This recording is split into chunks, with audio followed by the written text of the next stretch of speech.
Welcome to the Salmon Runs YouTube. Enjoy the video. You begin by stopping power and documenting routing so you won't reattach incorrectly.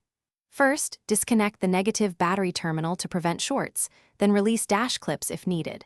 Next, unhook the throttle linkage at the pedal or throttle body.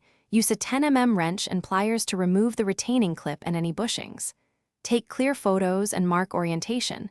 This preserves geometry and prevents sticky throttle response later. Once done, prepare the replacement cable and lube for installation. You now focus on extraction. Free the cable from the throttle body bracket and remove any mounting bolts holding the sheath. Carefully pull the cable back through the firewall grommet while guiding the sheath to avoid sharp bends that can fray the wire. If the cable is seized, spray penetrating lube and work gently back and forth to free it. Cutting is a last resort. Once out, lay the old and new cables side by side, verify equal effective length and matching end fittings. This ensures smooth installation and correct pedal travel. You finish by routing the new cable the same path, seating the grommet and securing brackets so the sheath is fixed and only the inner wire moves.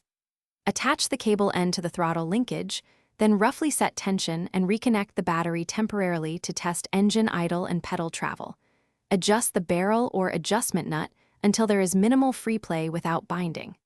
Finally, perform multiple throttle cycles, recheck all fasteners, and note one troubleshooting tip. If sticking returns, inspect grommet.